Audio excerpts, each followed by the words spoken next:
타짜, 식객, 각시탈 등 수많은 히트작을 난 한국 만화계의 대부죠. 허영만 화백이 30년 전 출간했던 작품을 다시 펴내서 화제가 되고 있습니다. 해방부터 1987년 6.29 선언까지 격동의 현대사를 담은 오한강이라는 작품인데요. 화백이 복간을 맞아서 감회와 함께 향후 포부를 밝혔습니다. 자, 화면으로 만나보시죠. 화백님, 안녕하세요. 네, 안녕하십니까. 30여 년 만에 이 오한강이 복간이 됐습니다. 감회가 상당히 남다르실 것 같습니다. 그렇죠. 이걸 찾을 정도로 뭐 사람들이 잊지 않고 있구나 생각하고 있습니다. 오한강이 당시에는 아주 드문 이데올로기 만화였어요. 처음 우리나라에서는 이데올로기 만화가 나오지 않았나 싶은데요. 남북 대결에서 지금 대화로 나아가고 있는 시점에서 오한강의 복간이 더욱 의미가 있는 거죠. 해방 이후 45년에 해방됐으니까 지금 70년이 넘었죠. 근데 그때 이제 양쪽으로 갈라지고 지고 이제 이데올로기 때문에 대치하고 있는 상황이 아직도 계속되고 있다는 게 상당히 좀 가슴 아픈 일이죠. 그래서 다른 만화책의 의미보다도 이 만화가 복간되는 게 의미가 많은 것이 지금까지도 그때 우리 30여 년 전에 이데올로기 만화가 나왔는데 여러 가지 여건 때문에 아직도 이 오한강이 그런 종류의 만화의 한 종류밖에 없다. 그렇군요. 오한강이 중고 거래 시장에서 아직도 이제 문의가 많은 만화라고 해요. 근데 이 독자들이 이렇게 꾸준히 찾는 이유가 어디에 있다고 보십니까? 그 만화가 만화광장이라는 성인 만화 잡지에 연재했을 당시에요. 대학가에서는 필독서였어요. 소문은 그렇게 났고, 그리고 허영만이가 운동권 출신이 분명하다. 그런 정도로 소문이 날 정도로 많이 찾았었는데 그분들이 지금 나이가 상당히 들었잖아요. 그렇죠. 그래서 아직 그때를 생각하고 있는 것 같습니다. 그렇군요. 오한강이 애초에 이 반공 만화를 좀 그려달라는 안기부의 요청에 따라서 시작이 됐다면서요? 그렇습니다. 만화광장 출판사에서 호출이 왔어요. 누가 만나고 싶으니까 오라. 그리고 이제 출판사로 갔더니 두 사람이 앉아 있는데 그때 무지무지 데모가 심했었어요, 대학가에서. 저희 화실에서 작업을 하고 있으면은 쫓아다니면서 호루라기 소리 막 나고 뭐 타도 군사정권 막 이러고 그랬을 때인데 조금 있으면 이제 체류탄 때문에 코가 막혀서 일을 못할 정도로 대단히 심했었는데 그거를 이제 안기부에서 어떤 방법으로든 이걸 좀 누그러뜨려야 되는데 그 중에 한 방법이 만화가 좋겠다라고 생각했나 봅니다. 지금까지 반공이라고 하면은 우리 어렸을 때부터 반공 포스터를 그리면 북쪽은 무조건 뻘겋게 그리고 늑대로 그리고 그런 식으로 반공 교육을 저도 이제 당해본 사람인데 그거는 좀 의미가 없고 이제는 국민들도 많이 성숙했으니까 다 보고 난 뒤에 이데올로기라는 게 이런 건가? 라는 생각이 들도록 최선을 다해서 그릴 테니까 그 끝날 때까지 간섭을 하지 않겠느냐 그 조건이 있었습니다. 중간에 자꾸 전화 와갖고 간섭하고 그러면 전체 줄거리가 흔들릴 수가 있거든요. 그랬더니 거기서 오케이. 그래가지고 시작하게 된 거죠. 안기부에서 요청을 했던 것은 반공 만화인데 실제 내용은 뭐 반공하고는 별로 관계가 없는 거 아니었습니까? 근데 안기부에서 그 이후에 그래도 연락이 없었습니까? 그러고 이제 매월 월간지인데 그게 월 50페이지씩 연재를 했었어요. 근데 제일 1회 나가고 나서 전화가 왔어요.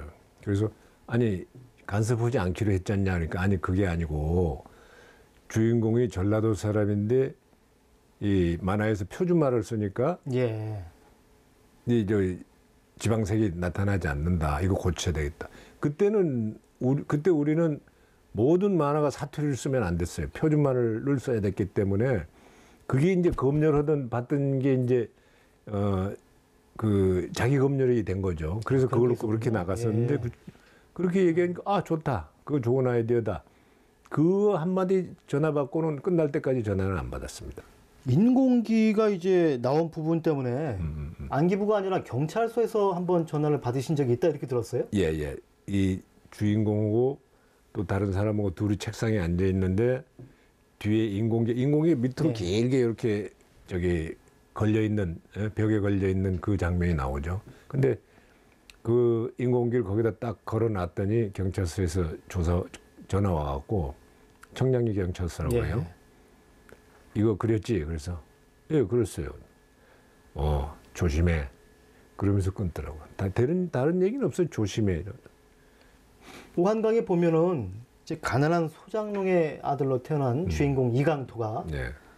뭐 해방 이후에 뭐 이념투쟁, 한국전쟁, 유신독재 등을 이제 두루 경험하는 이야기가 담겨 있어요. 오늘 사는 젊은이들이 이 만화를 읽으면서 어떤 메시지를 전달받기를 원하십니까? 이 선조들이 일을 잘못해가지고 이 하나의 나라가 둘로 쪼개져서 예. 아직도 대치하고 있는 상황에 있는데 종국에는 이게 하나가 돼야 되지 않습니까? 예. 이 상황을 잊지 말고 하나가 되도록 꼭 좀 노력해달라고 말씀드리고 싶습니다. 그 허영만 화백님 지금까지 수많은 작품들을 히트시켰는데요. 그 많은 작품들 중에서 그래도 내가 이것은 제일 아낀다.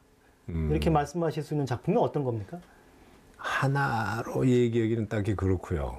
너무 많이 했거든요. 그래서 제가 제일 처음에 데뷔하고 3개월 만에 각시탈 만화를 했었어요. 예. 그래서 그게 이제 그 인류 작가 행세를 하게 해줬으니까 그게 고맙고요. 예. 좋아하고. 예. 또 그다음에 이제 오한강, 뭐 카멜레오네 씨, 뭐 최근에 와서 쉽게 꼴 뭐 많이 있습니다. 예. 그 중에 어느 하나를 꼽으라는 건 좀 어렵네요. 그리고 대략 한 20여 편의 작품이 영화하고 드라마로 이제 제작이 됐어요. 지금 24편. 예, 예. 그러니까 뭐 그만큼 아이디어가 좋고 구성도 탄탄하고 또 나름 내용도 의미가 있었다는 얘기가 되는데요. 아이디어를 이렇게 구상하시는 나름의 비법이 있습니까? 그 사업하는 사람들은 항상 사업하는 아이디어를 내고요. 예.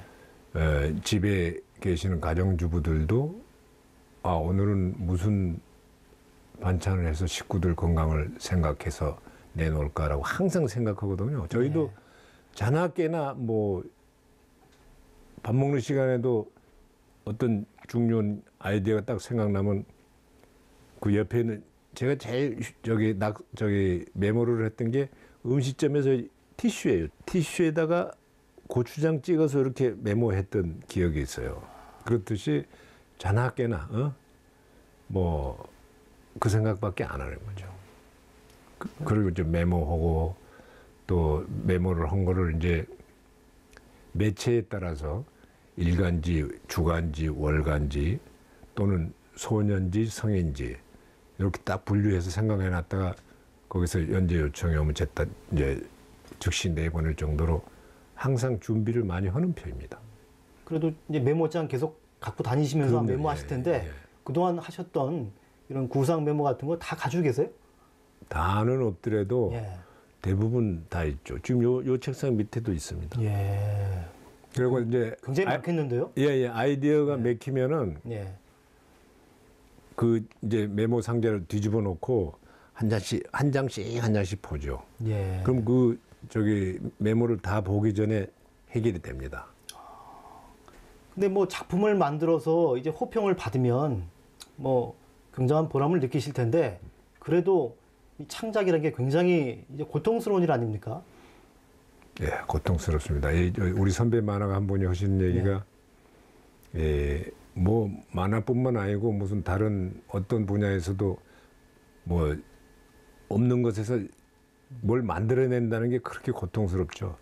만화가는 고독을 이겨낼 줄 알아야 된다라고 얘기를 하신 게 가끔가다 생각이 납니다. 근데 뭐 창작이라고 하지만 사실은 사실에 바탕을 둬야 되는 거 아닙니까? 그러다 보면 취재도 진짜 기자들 이상으로 아마 취재를 하실 것 같은데 그동안 취재 이제 하시느라고 해외라든가 국내 여행도 많이 다니셨죠?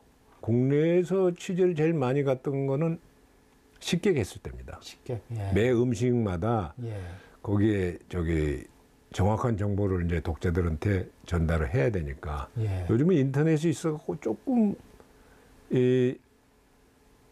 잘못된 메시지를 전달을 하면은 바로 그냥 뭐 돌멩이 날아옵니다.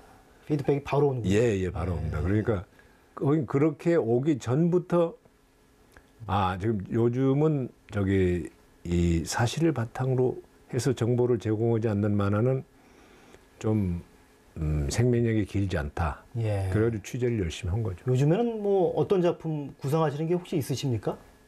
3.1운동 100주년이거든요, 지금. 예.